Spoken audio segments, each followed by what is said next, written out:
Күн сайын бакчадан же мектептен келген перзентиңизге кана балам, бүгүн эмнени үйрөндүң деген суроону бердиңизби? Баланын сезимтал калыптанышына багытталган маалыматтар Гений программасында.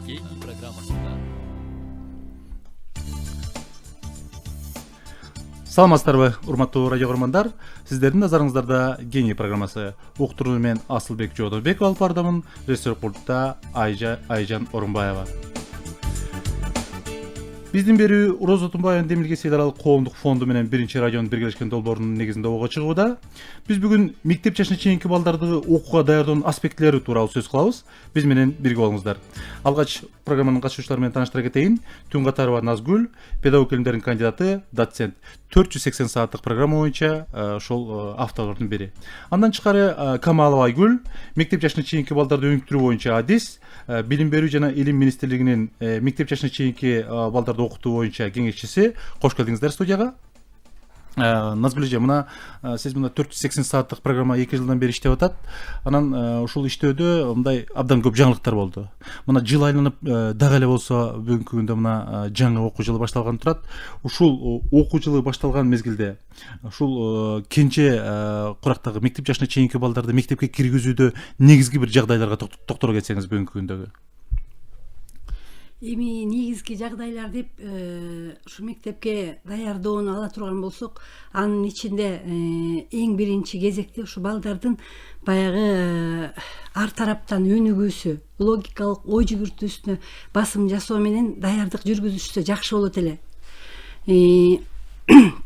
Анан көп учурда ата энелер же болбосо жанагы даярдоо мектепке чейинки даярдоо курстары ушу көбүнчө эле баягы тамгаларды таанытып, окутуп, анан эсептетип, санатканга эле үйрөтүп коюп атышат. Негизинен ал баягы жаттама билим аз эле убакытка чейин керектелет дагы.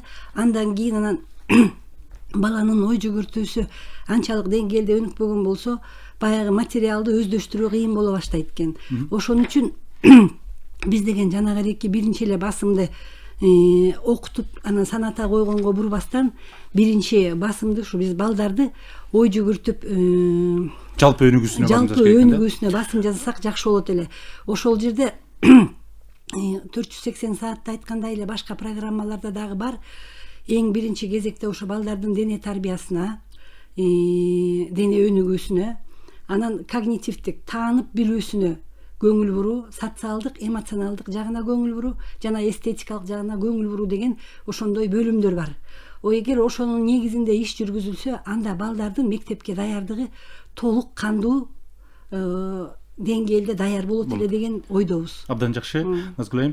Мына Айгүл айым, сиз бүгүнкү күндө ушул балдарды коргоо уюмунда иштеп жатасыз. Анан негизинен эле бүгүнкү күндө өзгөчө ушул Бишкек шаарында ушул билим берүү адиси катарында кеңеш сурагандар абдан көп да. Баламды кандай мектепке киргизем? Кайсы мектеп жакшы деп. Анын үстүнө мына ушул жалпы республикалык тестирлөөнүн негизинде дагы атайын уюмдар, мекемелер ушул мектептердин рейтингин чыгара баштады. Ушул батыштагы да бизде мисалы үчүн эң топ 10 мектеп, 20 мектеп деген сыяктуу. Анан бизге угулуп жүргөн эле мектептер аларга кирип атат да. Анан ата энелер өзгөчө ушул мектептерге киргизүүгө балдарын тырышып атат. Ал эми ал мектептерде орундар чектелген. Деги эле ушул башталгыч класстардагы мектепти тандоодо ата энелер эмнелерге басым жасаш керек, эмнелерге көңүл буруш керек? Ушул багытта дагы айта кетсеңиздер. Кутмандуу тагыңыздар менен урматтуу угармандар, чынында эле бүгүнкү күндө бул аябай көйгөйлүү маселе болуп атат. Баарыбыздын тааныштарыбыз бар, баарыбыздын жакындарыбыз ушу эмне менен алек, кайсы жакшы мектеп болсо ошол жерге киргизели деген максаттары бар. Биринчиден бул жерде ата энелер бир нече жаңылууларды кетирип атышат да. Себеп дегенде көбүнчө ата энелер балдарын бири-бири менен салыштырып баштайт. Менин тиги досумдун баласы окуп атат, демек менин да балам окуш керек деген өзүнүн баягы кандайдыр бир ишке ашпаган балким амбицияларын ишке ашыруу үчүн ошол баланы ошол эле 61 мектепке чуркап жүрүшөт. Бала өзү ар негизинен балким математика илимдерине эч кандай бир жөндөмү жоктур. Экинчи жаңылыштык бул баланын баягы престиждүү, сиз айтып кеткендей жанагы рейтинги чоң жакшы мектептерге бергенге аракет кылышат. Себеп дегенде көбүнчөсү ойлойт бул мектеп жакшы рейтинги жакшы болгондуктан жакшы билим берет. Балким бул дагы туура, бирок бул жерде дагы баланын ар бир мектептин өзүнүн багыты бар, окутуу. Баягы орусча айтканда углубленное изучение деген бар. Сөзсүз түрдө ошол жагынан баягы алдыга чыккан мектептердин статустук мектептер болот. Ушул эки жаңылыштыкты карап, анан баланын коопсуздугуна карабай туруп, ата энелер ушинтип өзүнүн убактына карабай, ушу шаардын бир башынан экинчи башына ташып, кыйналып, ушинткенден көрө мен как адис катары кеңеш берет элем. Чын деле башталгыч класста баягы тереңдетилип окутуу деген эч качан каралбайт. Ошондуктан негизинен башталгыч класста мугалимдин орду аябай зор. Демек, башталгыч класста ошол ата энелер мектепти тандоодо мектепти эмес, ошол башталгыч класстын мугалиминин деңгээлин, анын ишке берилүүсүн караш керек экен да. Биринчиден мугалимдин деңгээлин, эң биринчиден, экинчиден да эмес, эң биринчиден бул баланын өзүнүн жөндөмүнө жараша тандаш керек мектепти.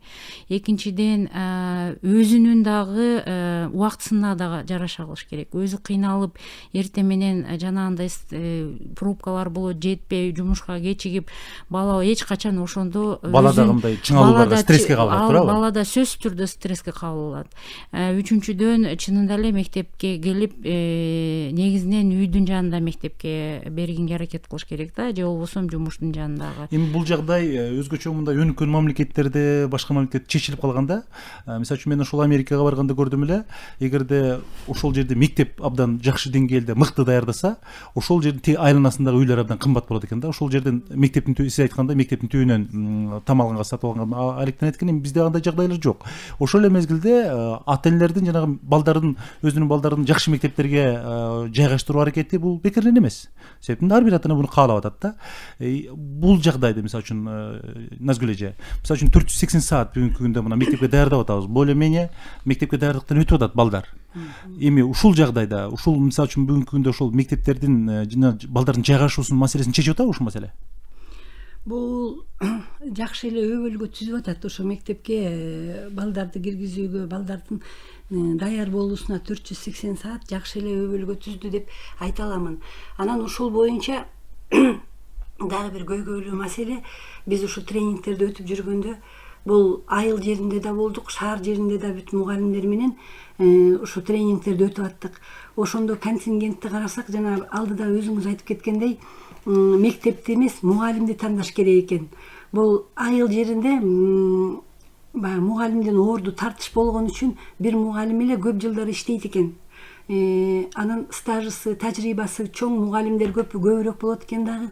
Анан бул шаар жерде эмнени байкадык? Жаш мугалимдер көп экен. Анан баягы адистиги туура келбеген мугалимдер да бар экен.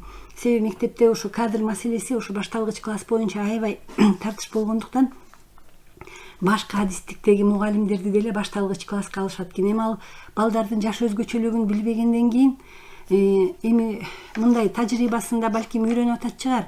А бирок негизи бул теориялык жактан, бул педагогикалык, психологиялык жагынан карай келгенде ал түпкүрүнө чейин түшүнүк билим ала алган жок да. Ошон үчүн ошондой мугалимдер балдардын андан аркы өнүгүп окуп кетүүсүнө анча жакшы салым сала албайт го деген ойдо болуп калдык. Анан ал мугалимдер дагы мындай болот экен, баягы жумушчу орунда иштеп көрөт экен, анан 1 жыл иштейт экен, 2 жыл иштейт экен жаш мугалимдер. Анан жакпаса алар кетип калат экен да, кайра ордуна башка мугалимдер келет экен. Шаарда ушундай мектептер көп экенин биз байкадык. Демек, мугалимдердин мындай агымы абдан күчтүү, Анан дагы бир нерсе, мындай убакыт ордуна турбай атат, илим абдан өнүгүп атат. Мисалы үчүн бизде дагы эле болсо ошол союз мезгилинен бери сакталып калган жана окуу техникасы дагы эле сакталып калган да. Өзүңүздөр жогоруда белгилеп кеттиңиздер, мындай балдардын фактологиялык жана жаттоосуна эмес, көбүрөөк өнүгүүсүнө, өнүктүргөн технологияларга көбүрөөк басым жасайбыз деп. А бирок тилекке каршы мектептерде дагы эле фактологияга басым жасайбыз. Ушул убакта ата энелерге абдан чатыш болуп атат да. Мисалы үчүн ата энелер ошол мектептерге, жакшы мектептерге берүү үчүн балдарын ар кандай курстарга берүүгө аргасыз болуп атат дагы. Анан дагы эле болсо тыйыла элек, көп мектептерде мындай 1-класска кабыл алганга дагы экзамен менен кабыл алышат да. Айгүл айым. Ушул ата энелерге дагы бир эстетип кетет элек, баягы кеңеш катары мыйзамда 1-класска кабыл алганда эч кандай тестирлөө, деле эле мектепке чейинки жаштагы балдарды менен иштөөдө эч кандай тестирлөө же болбосо баягындай экзамен алуу бул тыюу салынган мыйзамда. Албетте тыюу салынган, муну баарыбыз билебиз, айтып атабыз. Бирок жанагындай агым абдан күчтүү болгондуктан кабыл алып атат. Бирок бул жагдай туура бар, себеп дегенде ошол мектептерге ушунчалык талап көп болуп атат, чоң болуп атат. Ошондуктан ата энелер өздөрү дагы жана мен мурдатан айтып кеткен кандайдыр бир ойлор менен ушул любой ценой ушу баланы ушул өзү көздөгөн мектепке бергенге аракет кылышат да. Анан ушул жерде дагы баланын баягы мектепке даярдоо деген индикаторлор такыр өзгөрүлүп туура эмес, жаш өзгөчөлүгүнө жараша болбой калды. Себеп дегенде биздикилер көбүнчө сырткы мектепке даярдыгына көңүл буруп баштады. Ата эне талап кылат. Сиз айтып кеткен жанагы көптөгөн борборлор, мектепке даярдоо борборлору, курстары ошол жагына басым жасайт. Бул келип натыйжасында жакшы жыйынтык бербейт. Себеп дегенде биз канча даган изилдөөлөрдүн жыйынтыктары менен таанышып келатабыз. Жана Назгүл эжекебиз айтып кеткендей, чынында эле эң биринчи негизи мектепке даярдоону 3 багыт менен караса болот да. Биринчиден бул кандайдыр бир атайын көндүмдөр. Бул окуу, жазуу, саноо. Бирок окуганда дагы баягы түшүнүп окуу жок да. Бизде жаттоо жана сиз айткандай жөн эле механикалык түрдө балдарды мектепке даярдашат. Экинчи багыты бул негизинен баланын жалпы эле мектепке барып окууга даярдыгы. Ошол өзүнүн баланын майда моторикасынын өнүгүүсү, баланын ири моторикасынын өнүгүүсү, деле баланын ден соолугунун чыңы ушунун баары кирип кетет ушуга. Үчүнчүсү бул мотивациясы. Баланын мектепке окуганга өзүнүн каалоосу, шыктануусу. Бул психологиялык мотивациясы болот. Ошондуктан көбүнчө биздин балдар 1-класстын жарым жылынан кийин мектепке баргысы келбей, жанагындай ар кандай ооруга же болбосо жөндөн жөн эле ыйлап же болбосо дагы кандайдыр бир терс көрүнүштөр байкала баштайт. Бунун баары ошого байланышкан. Анан эми мектептердин проблемасын чынында бул жарым саатта айтып бүтүш чынында эле кыйын. Бишкек шаарында өтө мектептер жетишсиз. Ар бир мектепте бирден эме, мисалы 2 класска багытталган болсо, ылайыкташтырылган болсо, ал жерде 11-класс ачылып атат. 40 парта коюлуп атат, 50 парта коюлуп атат. Бул дагы баягы жагымсыз жагдай. 2-3 жылдын ичинде чечиле турган нерсе эмес. Себеп дегенде жыл сайын биздин балдарыбыз Кудайга шүгүр төрөлгөн балдардын саны көбөйүп атат. Эми ушунун чечүүнүн ушул билим берүү министрлигинин ушул кеңешчиси катарында кандай бир чечүүнүн жолдорун сунуштар элеңиз сиз, мисалы? Талап көп. Кыргызстанда демографиялык абал жакшы. Эми Бишкек шаарында каалайбызбы, ар бир ата эне муну каалайбыз. Бир болжолдуу бир жолдору бар, багыттары чечүүнүн. Негизинен бул көрүнүштөр көбүнчө чоң шаарларда же болбосо райондук борборлордо байкалып атат. Себеп дегенде сиз айткандай ата эненин баласына жакшы билим берүүгө умтулуусу бул чынында эле аябай жакшы сүйүндүргөн нерсе. Бирок мугалимдин сапаты, мугалимдин агымдары, ошонун баары дагы көптөгөн проблемаларды жаратат. Азыркы учурда министрликте көбүнчө жаңы мектептерди курууга басым салынып атат. Баягы эптемей мектеп эмес, жаңы, сапаттуу, көп сыйымдуу, жакшы баягы техника менен азыркы заманбап талаптарга жооп берген мектептерди салууга басым жасалып атат. Андан сырткары баягы мектепке чейинки болгондуктан бирок кээ бир жерлерде чынында баягы балдары аз мектептерди оптималдаштырууда болуп атат. Аларды жөн эле бошотуп койбой, кандайдыр бир ресурстарды бошотуп башка жака жумшаганга аракеттер жасалып атат да. Себеп дегенде кээ бир мектептерде 5-6 эле окуучусу бар класстар бар. Алар баягы нерентабельный деп коет. Ошондой иштер жасалып атат. Дагы бир айтып кетчү нерсе, азыркы учурда башталгыч класстардын стандарттары кайра иштелип, кайра каралып атат. Ал жерде жана сиз айткандай баланчасына мынча мүнөт окуу же болбосо мындай окуу деген бүт ченемдерди карап азыр көптөгөн бир жакшы иштер жүрүп атат да министрликте. Абдан жакшы. Эми мына мектептин аспектине келет. Албетте ушул шаардагы жанагындай алгачкы мектепке жайгаштырууда бул маселени чечиш бүгүнкү күндө тилекке каршы мамлекеттин күчү жетпей атат. Дагы эле талаш, дагы эле жанагындай талап күчөй бермекчи. Анан дагы бир маанилүү маселе ата-энеге келсек. Ата-эне 1-класска балдарын киргизди. Ошол 1-класска киргизгенден баштап ата-эне менен мектептин ортосунда кызматташтык. Ата-эненин бала менен иштөөсү, Назгүл айым өзүңүз жакшы айтып өттүңүз, жанагындай алыс жерге бергендиктен балдарды жанагындай ташуу коопсуздугу да аябай жакшы. Эми абдан кыйын болуп атат. Себеп дегенде эми азыр күн жылууда мүмкүн. Ал эми кыш келип калганда транспорттук тыгындардан бүгүнкү күндө абдан бир оор жагдайлар түзүлүп атат да. Ушул учурда ушул ата-эне менен баланын, ата-эне менен мектептин кызматташтыгы жөнүндө дагы ушул багытта токтолсок кичине. Эми сиз азыркы эле суроого уланды болуп кетет окшойт.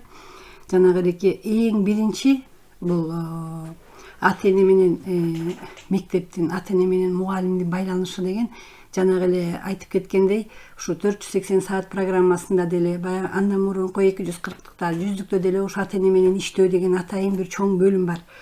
Эгер ошол эки туура жүргүзүлсө, ошол жерде атайын сунуштар бар. Анан мугалимдер ошого басым жасай турган болсо, биринчи кезекте ошо баланын дагы жеке психологиялык өзгөчөлүгүн караш керек. Балдардын психикасын.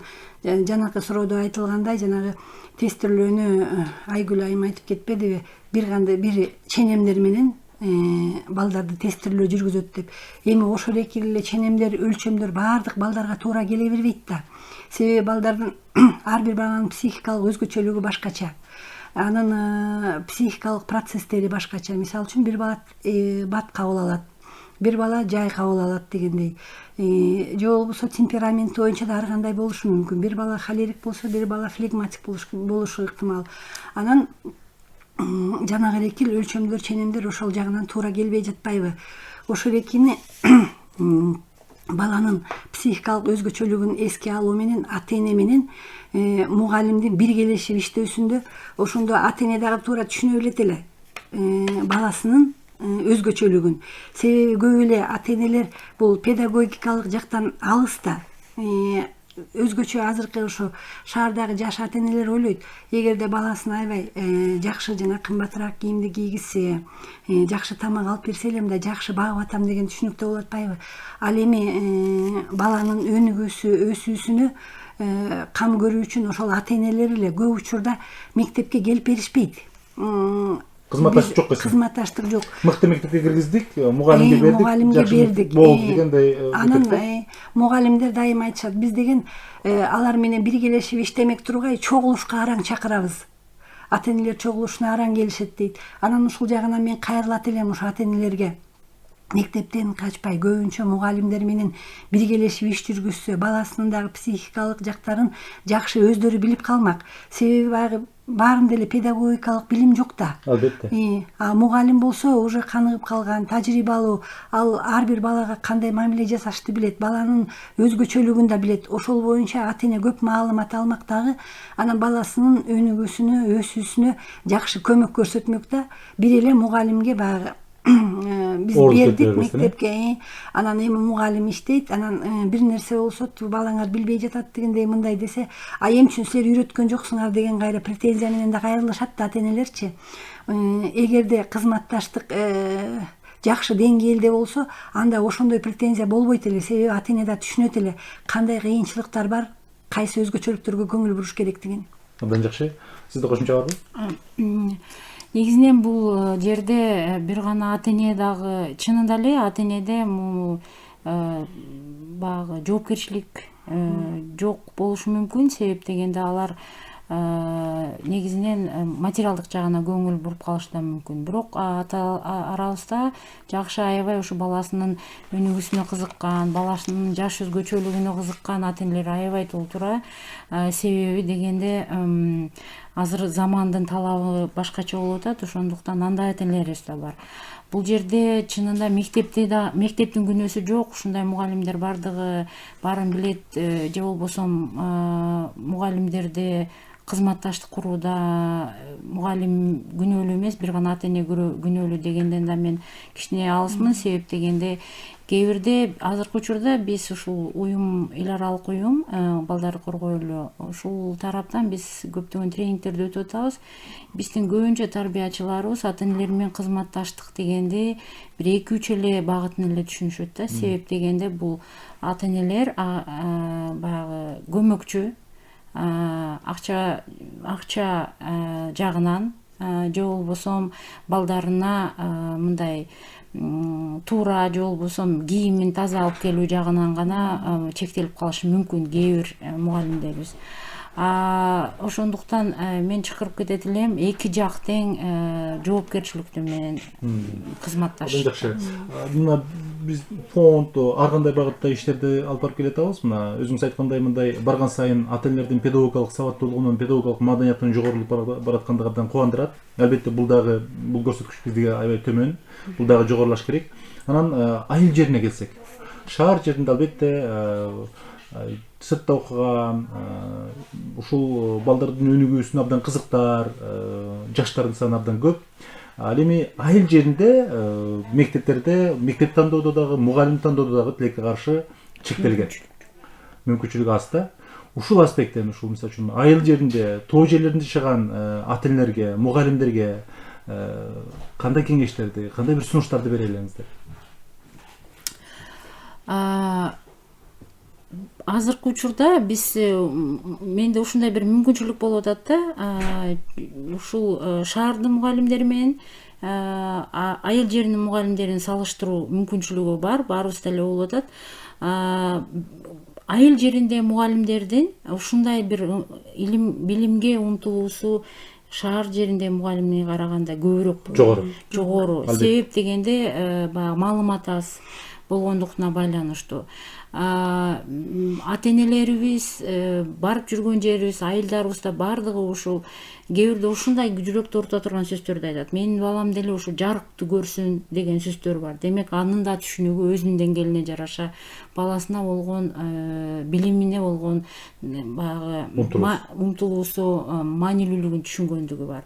Бул жерде тандоо гана жок болгону менен айыл жергесинде дагы, шаар жергесинде дагы ата энелерибиздин сиз айтып кеткендей эрте өнүгүүнүн маанилүүлүгүн түшүнүп баратышат. Мугалимдерге бирок тилекке каршы биздин мугалимдер дагы ата энелер мындай бир позицияга турат. Сен мугалимсиңби, сени окут, сага акча төлөп атат мамлекет. Мугалим болсо мен мугалиммин, сен мени урматташың керек деген кандайдыр бир көрүнүштөр болуп калар. Ошондуктан болгон үчүн ушундай кызматташтык жок болуп атат. Бул жерде андай кылбай бала үчүн баарыбыз бириксек, ортого баланы койсок, баланын кызыкчылыгын биринчи иретке койсок. Анан биз өзүбүз мына быйыл ушул жайлоо өнүгүү борборлору менен иштеген мезгилде мындай бир тажрыйба, мындай бир көп өрнөктөргө биз күбө болдук да.